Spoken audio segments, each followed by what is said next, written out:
Welcome back. Today we're getting into something really important, drawing from Genevieve Brenn's classic work. We're going to talk about that super frustrating feeling when you've been trying to apply these ideas and it feels like absolutely nothing is happening. You know the feeling, right? You spend a few days, maybe even a couple of weeks, visualizing, focusing, really trying to get into that state of mind. And then you look around at your life and crickets. Nothing's changed. It's so easy to start thinking, am I doing this wrong? Is any of this even real? Okay, so if that sounds like you, just take a deep breath. What you're going through isn't some kind of personal failure.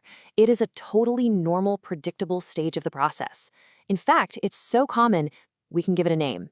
You've just hit the beginner's wall. So, what is the beginner's wall?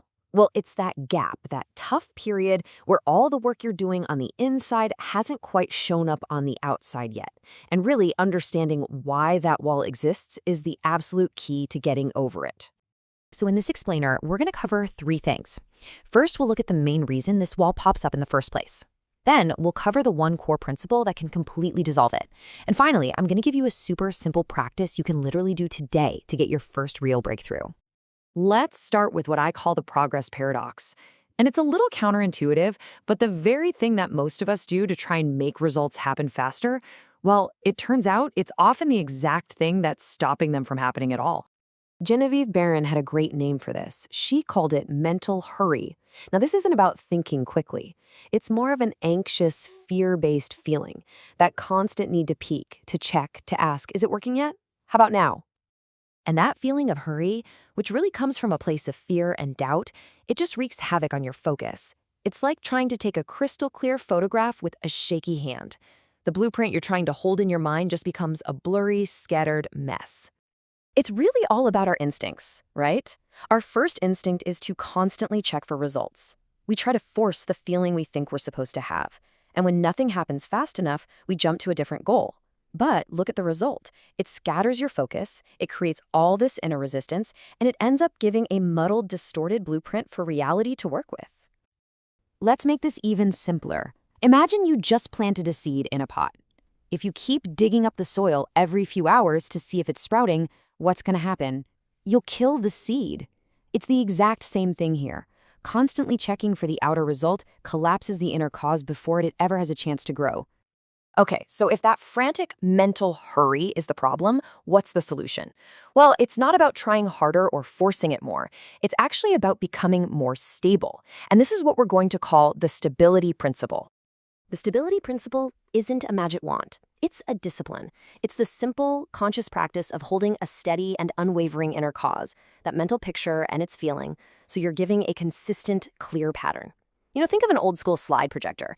If the slide is steady, the image on the screen is perfectly clear. This whole principle really rests on three simple, super practical pillars. You need one clear picture of what you want, you need one core feeling that picture gives you, and you need one small action that proves you believe it's on its way. That's it. Sounds simple, but it's not always easy. Let's just focus on those first two pillars for a second. Instead of some vague wish, you need a specific, clear scene in your mind.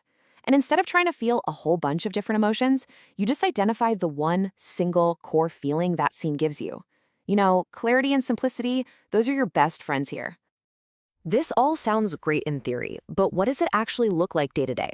Let's walk through a couple of examples to make this really concrete and easy to understand. All right, let's see how this works. Say you have a goal at work. The picture might be you successfully leading a big meeting. That one core feeling? Capable. Now, the proof action. Just volunteering one helpful idea in a conversation today. Or for relationships, the picture is having an easy, joyful conversation. The feeling is connected. And the action? Just asking one thoughtful question today.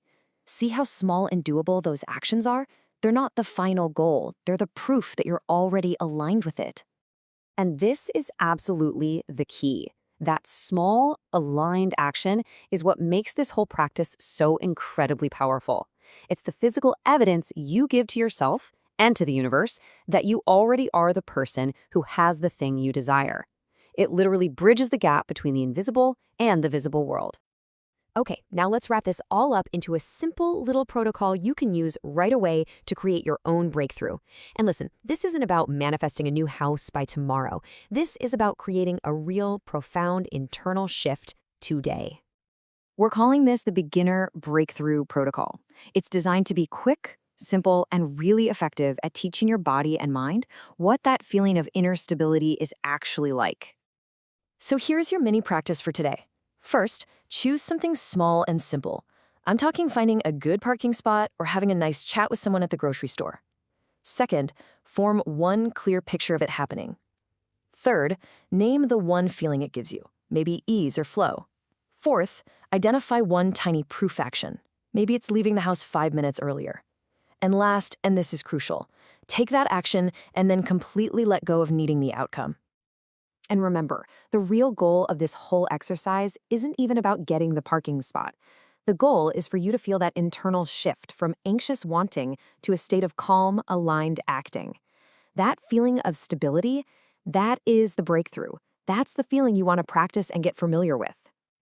So, where do we go from here? Well, you now have the fundamental tool to get past that beginner's wall.